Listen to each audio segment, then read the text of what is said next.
자, 오늘 본문 말씀은 아주 남다르게 시작합니다.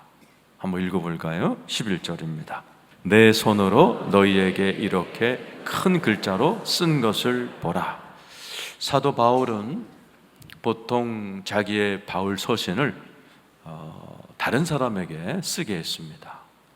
다메섹 도상에서 예수님을 만나서 3일 동안 장님이 된 이후로 안질이 왔다고 그래요. 그래서 더디오라는 사람에게 대부분 바울이 말하고 쓰게 했는데, 오늘 본문만큼은 본인이 직접 큰 글자로 썼다 얘기하죠. 왜 그랬을까요? 그만큼 중요한 일이 터진 겁니다. 갈라디아 교회 안에 사도 바울이 큰 글자로 직접 편지를 쓸 만큼 어떤 일이 터졌는가? 12절, 13절 같이 한번 읽어보겠습니다. 시작. 무릇 육체의 모양을 내려하는 자들이 억지로 너희에게 할례를 받게 함은 그들이 그리스도의 십자가로 말미암아 박해를 면하려 함뿐이라. 할례를 받은 그들이라도 스스로 율법은 지키지 아니하고 너희에게 할례를 받게 하려 하는 것은 그들이 너희의 육체로 자랑하려 함이라. 갈라디아 교회 안에 터진 문제는 교회가 둘로 나눠져 버렸어요. 그 이유는 뭐냐? 예수 그리스도의 복음, 그걸 바울의 복음이라고 그러죠. 바울이 나는 사람에게 배운 게 아니고 하나님께 직접 받은 복음을 가르쳤어요. 갈라디아 교회 한 부류는 그 바울의 복음을 순전한 마음으로 잘 따라왔어요. 그런데 한 무리가 생겼어요. 그걸 갈라디아 주의라고 그럽니다. 복음만 가지고 안 된다. 율법도 같이 지켜야 된다. 그럴싸한 논리로 갈라디아 교인들을 이렇게 혼동시켰습니다. 그 중에 하나가 할례 받게 하는 거예요. 예수를 믿으면 할례도 받아야 돼. 구약에서 유대인들이 하나님의 언약의 백성이 되려면 낳은 지 8일 만에 포경 수술을 하죠. 그걸 할례라고 그랬고, 그것이 유대인들의 자랑이었습니다. 몸에 12절에 나오죠. 육체의 모양이라고 나옵니다. 내 몸에 할례라는 모양이 있어. 그것을 자랑했어요. 13절에 보면 육체로 자랑하려고 했던 겁니다. 그리고 다른 사람에게도 강요를 했어요. 억지로 할례를 시키고 그것을 자랑했어요. 나는 몇 사람을 할례시켰어. 예수를 믿으려면 할례 받아야 돼.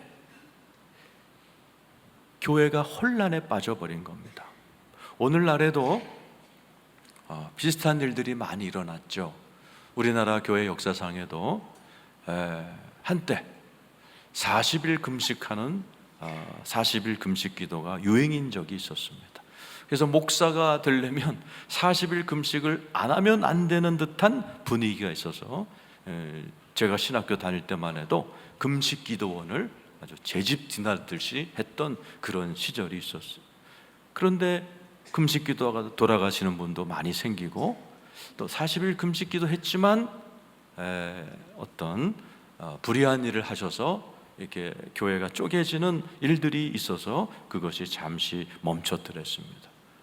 그리고 났더니 이제는 성도님들이 교회 여러 바깥으로 나가서 여러 선교단체에서 몇 개월씩 이렇게 훈련받고 들어오는 일들이 일어났어요. 좋은 거죠.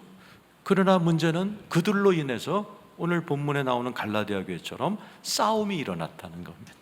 그분들이 바깥에서 교육을 받고 들어와서는 이제 성도님들에게 또 교회에게 시비를 걸기 시작했어요. 훈련을 받고 교회의 일꾼이 된 분도 참 많아요. 그러나 들어와서는 순진한 마음으로 단기 선교 갔다 온 성도들에게 그것도 선교야? 그걸 선교라고 그래? 40일 금식하신 분들은 목사님들한테 와서 시비를 걸기 시작했어요. 저는 40일 금식했는데 목사님은 며칠까지 하셨나? 이러면서 이상한 분위기를 조장하는 그런 일들이 실제로 있었어요. 그래서 오늘 사도 바울은 큰 글씨로 오늘 설교의 제목 그리고 사도 바울이 하고 싶은 핵심을 15절에 이야기합니다. 우리 같이 한번 읽어보죠. 읽겠습니다. 시작. 할례나 무할례가 아무것도 아니로되 오직 새로 지으심을 받는 것만이 중요한. 따라서 합시다. 오직 새로 지으심을 받는 것만이 중요하다. 새로 지으심을 받는 것, 길어 보이지만 영어로는 New Creation입니다. 새 창조, 사람이 새롭게 되는 것. 할례를 받든 안 받든, 너희가 40일 금식을 했든 안 했든, 어디 가서 무슨 훈련을 받고 왔건 안 받고 왔건, 정말 중요한 건 네가 새 사람 됐냐 이겁니다. 제가 여태까지 들어본 가장 성경적이고 바람직한 간증은 이겁니다. 어느 부인이 오셔서 자기 남편이 너무도 변했다는 거예요. 그러면서 이런 얘기를 하셨어요. 목사님, 제가 지금요 딴 남자랑 사는 느낌이에요.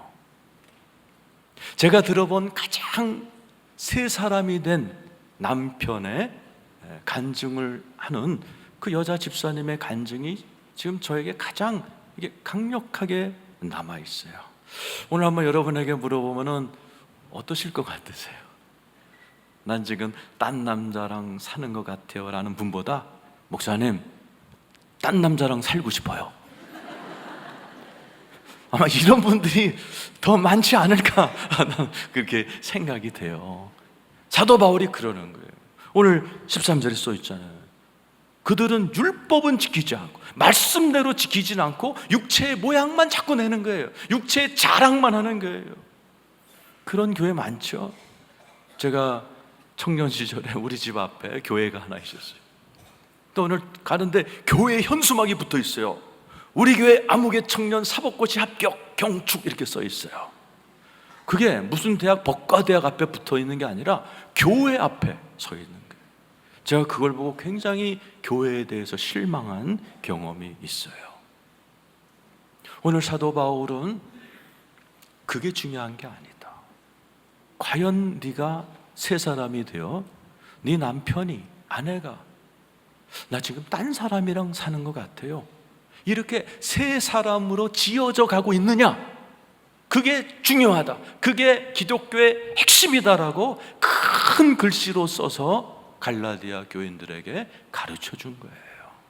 오늘 저도 여러분에게 큰 목소리로 얘기하고 싶은 것이, 여러분들이 무슨 훈련을 했건, 여러분이 뭐 40일 금식을 했건 말건 저 상관없어요. 정말 중요한 것은 여러분이 새 사람 되기를 축원합니다. 그게 성경 첫 장부터 마지막 장까지의 모습이에요. 하나님이 인간을 창조할 때 어떻게 창조하셨어요? 우리의 형상을 따라, 우리의 모양을 따라 인간을 창조하자. 하나님의 이미지, 형상이란 말이죠.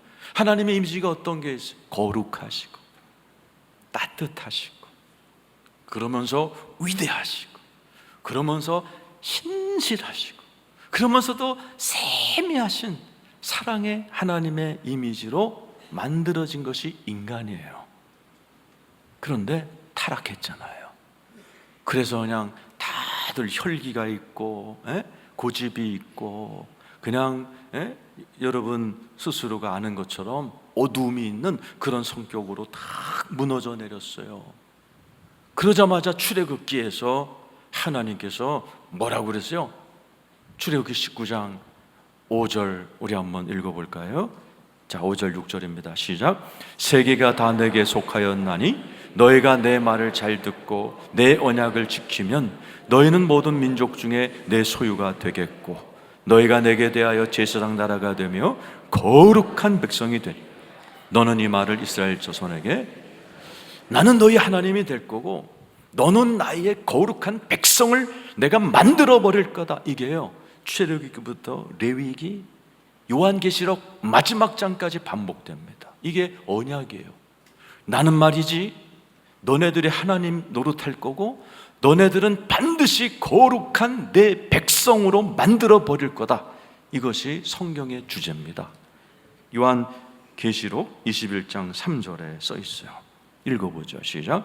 내가 들으니 보좌에서 큰 음성이 나서 이르되 보라, 하나님의 장막이 사람들과 함께 있음에 하나님이 그들과 함께 계시리니 그들은 하나님의 백성이 되고 하나님은 친히 그들과 함께 계신다.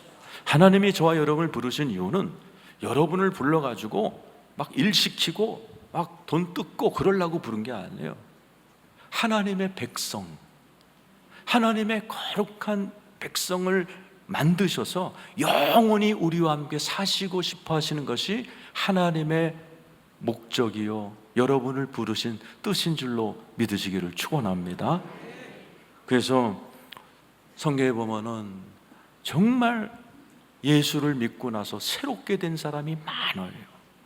바울 보세요. 오늘 쓰고 있는 바울도 이런 사람 아니에요. 원래 성격이 좀 못됐었고요. 바울의 전기를 읽어보면 아주 모가 난 사람이었어요.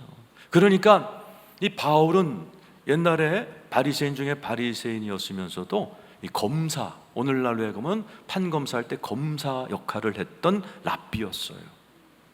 그래갖고 예수 믿는 자들을 씨를 말리겠다고 스테판을 돌로 쳐 죽이는 사형을 집행했던 집행관이었던 그 바울이, 여러분 보세요.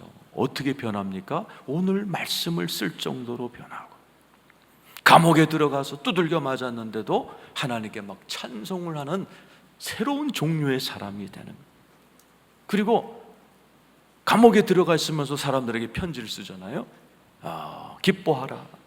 다시 말하노니 기뻐. 어떻게 맞고 두들겨 있는데 기뻐할 뿐만 아니라 다른 사람에게 편지를 쓰면서도 너도 기뻐해. 이 기쁨을 잃지 않는 사람이 됐을까요? 성경에 나온 사람들은 다 새로운 인간이에요. 신종류, 신인류를 만드시는, 그게 뉴 크리에이션, 새롭게 된 사람이에요. 스테판 보세요. 여러분, 스테판이 돌 맞아 죽으면서 어떻게 얼굴이 천사처럼 빛날 수가 있어요? 그러면서도 뭐라고 그래요? 여러분, 그 당시에 돌 맞아 죽는 것은요 어마어마한 사형이에요. 김정은이 자기 삼촌 그 곡사포로 쏴 죽였다고 그러죠. 온몸이 으그러졌다고 그러죠. 거의 그 수준입니다. 돌 맞아 죽는 사형을 묘사한 역사서를 보면요, 수십 명의 건장한 청년들이 짱돌을 들고 씁니다. 그리고 돌을 던지면요, 한 방 맞으면 눈이 튀어 나가고 이빨이 어그러져 나가고, 이거를 계속 반복하면 온몸이 무너져 내립니다. 그래도 돌을 던져요. 그래서 돌무덤을 만들어 버리는 것이 이 돌 사형이에요. 근데 스테판은 그럴 때 어떻게 했어요? 주여 저들을 용서하세요. 그리고 자더라. 자는 것처럼 평안하게 죽음을 맞이했기 때문에 성경에 천사 같은 얼굴로 사람들을 용서하고 자더라. 어떻게 그럴 수가 있어요? 누가 조금만 욕하면 멱살 잡고 싶고, 누가 조금만 악플을 달면은 아각대다가 그냥 확 죽어버리는 요즘 세상에 하나님은 새로운 종류의 인류, 새로운 종류의 족속을 만들길 원하십니다. 베드로전서 2장 9절이죠. 읽어보세요. 시작. 그러나 너희는 택하신 족속이요 왕같은 제사장들이요 거룩한 나라요 그의 소유가 된 백성이니 이는 너희를 어두운 데서 불러내어 그의 기이한 빛에 들어가게 하신 이의 아름다운 덕을 선포하게 하려 하십니다. 뭐라고 되어 있어요? 앞에 보면 너희는 택하신 족속. 많은 족속이 있죠. 조선민족, 대한민국 국민이라는 족속, 일본 족속, 중국 족속, 나름대로 다 족속마다 특징이 있어요. 그런데 하나님께서는 특별한 족속을 만들겠다는 거예요. 인류 역사상 없던 그런 민족성을 가진 특별한 집단을 만들겠다는 거예요. 그 집단 이름이 크리스찬이에요. 왕같은 제사장들이에요. 왕같은 기품, 품위가 있으면서도 제사장처럼 하나님과 늘 교제할 수 있는 영적인 그러한 능력도 갖고 있는 특별한 새 인간들, 신인류들, 거룩한 나라, 거룩함을 유지하면서 하나님의 나라, 천국은 뭐라고 그랬죠? 성령 안에서 의와 화평과 희락, 항상 성령 안에서 화평하고 희락하는 그런 새로운 종류의 인간을 만들어서, 그 다음이 중요해요. 뭐 하시겠다는 거죠? 너희를 어두운 데서 불러내어 그의 기이한 빛에 들어가신 이의 아름다운 덕을 선교, 전도하게 하려 함이라. 나봐, 나 예수 믿기 전에 어두웠잖아. 나 혈기 많았잖아. 나 입만 열면 욕하고 불만 투성이었잖아. 그런데 내가 말이지, 이게 기이한 빛에 들어가서 나 얼굴 봐, 옛날 같지 않지? 나 말하는 거 봐, 굉장히 좀 품이 있어졌지? 가족들에게, 친구들에게 나를 이렇게 만드신 분이 예수야라고 선전하고 선포하고 우리 교회 좀 선교하며 잔치하는 그런 새로운 종류의 인간을 만드시려고 우리 주님이 저와 여러분을 불러주신 거 믿으시길 축원합니다. 예수를 믿으면 여러분 새롭게 될 줄로 믿습니다. 그렇게 된 한 사람을 통해 하나님은 거기서 멈추지 않고 가정을 새롭게 하기를 원하시고, 그런 사람이 많은 이런 교회에 그런 분들이 많아질수록 이 교회가 새로워집니다. 그리고 그 교회가 새로워진 만큼 이 교회는 세상을 새롭게 하려고 하나님이 세우신 곳이에요. 절처럼 저 산 꼭대기에 산 좋고 물 좋고 사람이 없는 곳에 절대로 교회는 세우지 않습니다. 그건 절간만 세우는 거예요.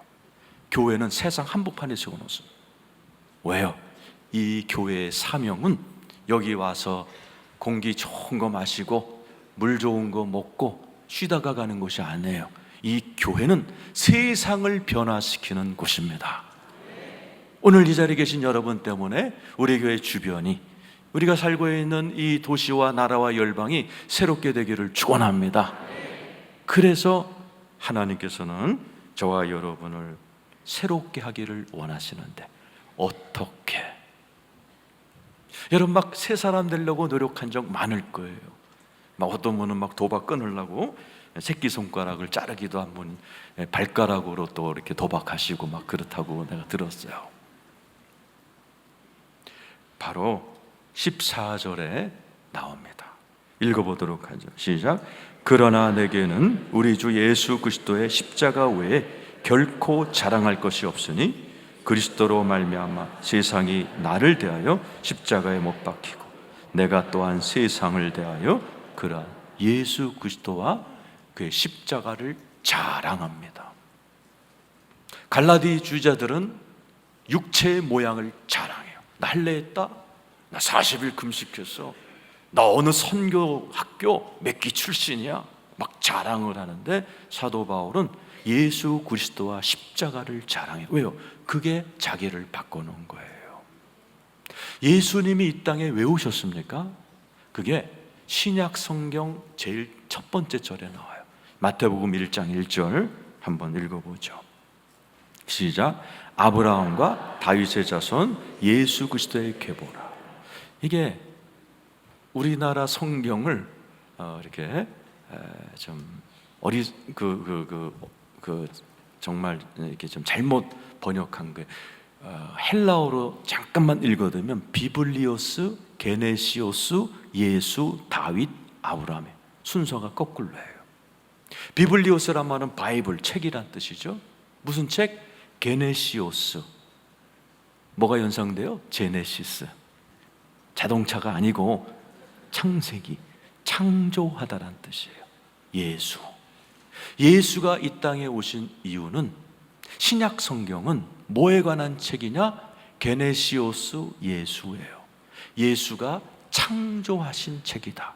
예수가 타락한, 구약에서 타락해서 구약의 늪에서 빠져나오지 못하는 인간을 새 창조, 새롭게 새로운 사람으로 지으려고 오신 분이 예수다 선포하고 시작하는 것이 신약 성경이에요. 그 예수가 오셔서 십자가에서 돌아가심으로 저와 여러분은 새롭게 된 줄로 믿습니다. 예수 그리스도가 십자가에서 흘린 피가 우리를 새롭게 했다 그랬어요. 베드로전서 1장 18절 19절입니다. 시작. 너희가 알거니와 너희 조상이 물려준 헛된 행실에서 대속함을 받은 것은 은이나 금같이 없어질 것으로 된 것이 아니요 오직 흠없고 점없는 어린 양 같은 그리스도의 보배로운 피로 다 우리 조상으로부터 물려받은 망령된 행실이 있어요. 어떤 집은 혈기가 많은 집안이에요. 어떤 집은 바람 많이 핍니다. 할아버지도 바람, 아버지도 바람, 자기도 바람, 자식 새끼도 바람, 바람 그런 집이 있어요. 조상의 망령된 행실, 그거 어떻게 끊어요 그거? 예? 나는 핏줄이 나빠 이러면서 한탄하면서 자기도 모르게 끌려갑니다. 그것으로부터 거듭나고 그것으로부터 대속함을 받고 그것으로부터 자유케 되는 것은 예수 그리스도가 십자가에 설리신 보혈 때문인 줄로 믿습니다. 여러분, 십자가에서 행하신 예수의 보혈을 그래서 한 달에 한 번 성찬을 통해서 마시는 거예요. 따라서 하세요. 예수 믿으면 피가 바뀝니다. 믿습니까 여러분? 우리가 새로워지기 위해서 제가 수십 번 반복했죠. 날마다 세례받은 날로 돌아가라. 우리 이제 세례 광고 오늘 주보에 나왔어요. 세례를 받을 때 그날을 항상 연상하라. 자, 로마서 6장 4절 하도 많이 해서 이제 여러분 외우는 기절이죠. 시작. 그러므로 우리가 그의 죽으심과 합하여 세례를 받음으로 그와 함께 장사되었나니 이는 아버지의 영광으로 말미암아 그리스도를 죽은 자 가운데서 살리심과 같이 우리로 또한 새 생명 가운데서 행한 새 생명, 새 창조, 우리에게 아주 새로운 인생을 열어주시려고 하신 것이 세례예요. 그 세례 안 받으면 꼭 받으셔야 돼요. 세례를 받을 때 우리가 물속에 들어갑니다. 예수와 함께 죽는 거죠. 그리고 물속에서 올라온 부활하는 거죠. 예수와 십자가의 죽음과의 연합, 그리고 예수의 부활의 연합. 그래서 세례받은 자는 예수와 이렇게 하나로 믹스가 돼버리는 신비한 존재, 새로운 피조물이 되는 거예요. 그때부터 저와 여러분이 매일, 매 순간 항상 생각해야 될 것은 내 안에서 혈기가 올라올 때, 아, 나는 예수와 함께 죽은 사람이지, 나 예수와 함께 부활한 사람이지, 나 새로운 피조물이지, 나 혈기 내면 안 돼, 참아야지. 이걸 매일같이 하라는 거죠. 내 안에서 죄악된 생각이 막 이렇게 올라옵니다. 그럴 때 멍 때리면 당하는 거예요. 십자가를 생각하고 세례받은 나를 생각하면서, 그래, 내가 이렇게 죄 지으면 안 되지, 나 예수와 함께 죽은 인간이지, 예수와 함께 산 인간이지. 이렇게 십자가의 은혜를 생각할 때 매일매일 반복되는 그 훈련을 통해서 저 여러분이 새로운 사람이 되어갈 줄로 믿습니다. 그리고 십자가에서 죽으신 예수가 부활하셨고 승천하셨고 뭔가를 보내주셨어요. 그걸 선물이다 그랬어요. 무슨 선물? 성령님이시라는 하나님의 영이 들어온 거예요. 귀신이 들어오면요, 사람이 더러워져요. 제가 굉장히 이쁜 여자를 상담해 준 적이, 딱 제 상담 받으러 방에 들어오는데 미모에 제가 숨이 턱 막히더라고요. 아이고. 근데 내 앞에 딱 앉아 있는데 이 웬일이에요? 여기저기에 이게 그 때가 동글동글 이렇게 있어요. 보니까 옷도 이게 빨래를 안 해서 여기저기 얼룩이 있는 얼굴. 왜 그래요? 남편한테 상처를 오래 받아서 귀신이 들어가고, 귀신은 더러운 영이야. 귀신이 들어오면 사람이 아무리 이뻐도 더러워져요. 성령이 들어오면 아무리 더러운 인간도 거룩해지고 깨끗해집니다. 예수 믿으십니까? 여러분 안에 성령님이 계신 거 믿으시길 축원합니다. 그 성령은 왜 들어온 거예요? 성령님의 이름이 재창조의 영입니다. 망가져버린 우리에게 들어오셔서 여러분을 새롭게 만들고 거룩하게 만들고, 정말 내 주변에는, 우리 집안에는 없는 신인류가 우리 집안에 예수 때문에 만들어지는 거예요. 예수 내 마음에 들어와 새 사람 되고 찬양이 있는 것처럼 예수가 탁 들어옴으로 인해서 나도 모르게 내가 너 변했다, 야 너 예수 믿더니 야 너 정말 변했어, 이런 말 듣는 존재가 되고, 그런 나를 통해 가족들이 서서히 변화되고 나라까지 변화됩니다. 역사가 증명하는 거죠. 개망난이었다가 거룩한 성자가 된 사람도 있고, 해적되었다가 너무나 훌륭한 나라가 돼서 누구나 이민 가고 싶은 그러한 스웨덴이라든지 노르웨이, 덴마크, 그거 다 바이킹 해적대 놈들이 예수 믿고 변화돼서 세계에서 제일 잘 사는 나라로 변화된 거예요. 여러분, 예수 그리스도를 잘 믿으면 새 사람 될 줄로 믿습니다. 여러분의 가문이 통째로 바꾸는 역사가 일어날 줄로 믿습니다. 그래서 오늘 우리 안에 성령님이 들어와 계신 것을 감사하시기를 축원합니다. 오늘 14절에 보면 십자가로 말미암아 세상이 나에 대해 못 박히고 나도 세상에 대하여 못 박혔다. 세상이 얼마나 매력적이에요. 그리고 세상 참 안목의 정용, 이색의 자랑을 하고 싶은 그런 세상. 그러나 우리는 세상에 속한 자가 아닙니다. 하늘에 속한 자인 줄로 믿습니다. 그래서 이 기독교인들은 이 세상 부귀영화에 목숨 걸지 않습니다. 베드로는 성경에서 우리는 이 세상의 나그네와 같다, 즉 여행하는 자다라고 표현합니다. 여행은 왜 갔다 옵니까? 우리 교회 청년 중에 이번에 아주 돈도 없는데 유럽을 여행하고 온 애가 있어요. 순례길을 걷고 주로 걸으면서 다니면서 생고생하고 유럽을 이렇게 돌고 왔어요. 부쩍 컸어요. 언행심사가 아주 어른스러워졌어요. 우리가 여행길을 떠나는 것은 성숙해지기 위해서, 무언가 깨닫기 위해서, 철들기 위해서 떠납니다. 우리 인생살이가 마찬가지. 여기다 말뚝박고 살라는 게 아니에요. 그래서 사법고시 붙었다고 현수막 거는 게 아니에요.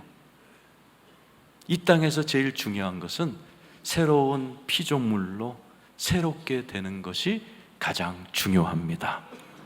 인생은 끝이 좋아야 돼요. 그런데 예수 믿는 사람들은 끝이 아주 좋게 보장되어 있습니다. 저와 여러분은 잠시 후에 황금길로 깔려진 천국에서 하나님이 만드신 새하늘, 새 땅, 새 예루살렘에서 하나님과 영원히 왕노릇하며 살 존재로 부르심을 받은 끝이 아주 잘 보장된 훌륭한 존재인 줄 믿으시길 축원합니다. 이 땅에서의 잠시 잠깐 어려운 것은 여행과 같아서 여행 한번 잘 다녀오면 부쩍 크는 것처럼 이 땅에서 잠시 살면서 고생도 하지만 내가 새로운 존재로 깊어지고 넓어지고 따뜻해지고 예수 닮아가는 그러한 존재가 되어서 하늘나라에서 영원한 그분과 영원히 사랑하며 영원한 하나님의 나라를 누리는 것이 우리들이 갈 길이에요. 여러분, 이 땅에서 새롭게 되시기를 축원합니다. 그럼 예수 믿어야 돼요. 어떤 분이 오셔서 그래요. 우리 남편은요, 예수도 안 믿는데요, 요즘 들어서 부드러워졌어요. 혈기가 없어졌어요. 제가 그랬어요. 그건 나이 먹어서 그래요. 오직 예수를 믿어야 사람이 근본적으로 바뀌어지는 겁니다.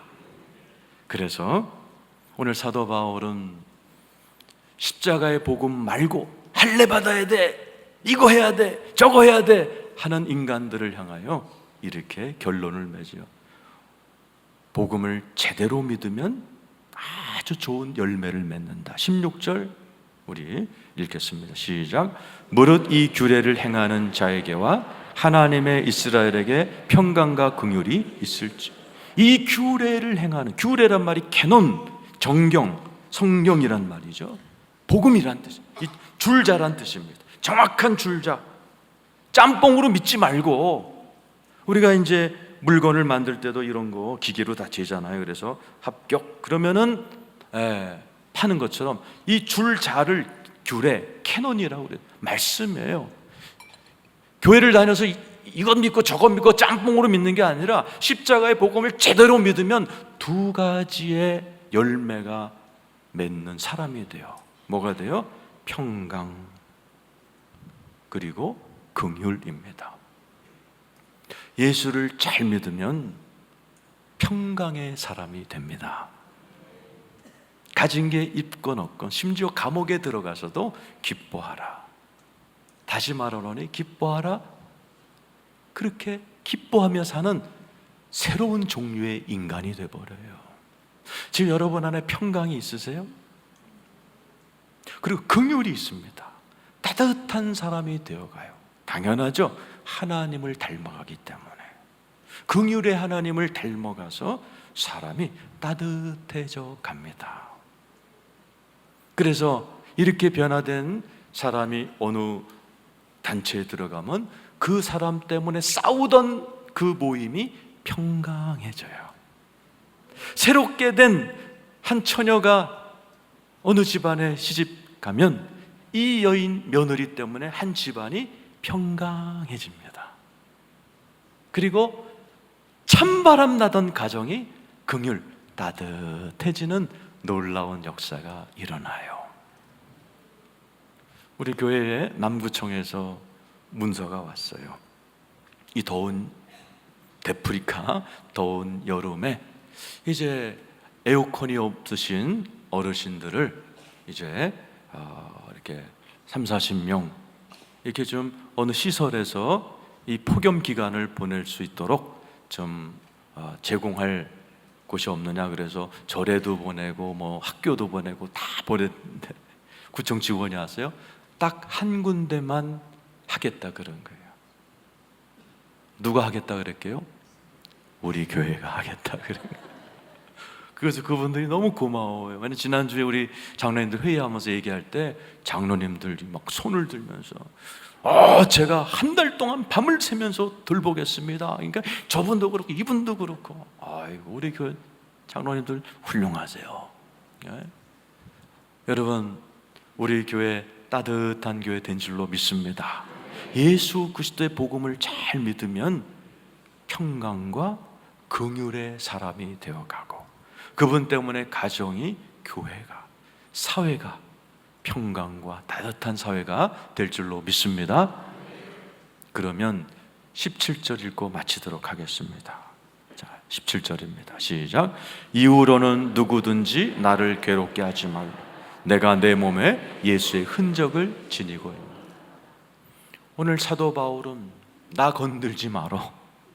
내 앞에서 자꾸 이상한 말 하지 마.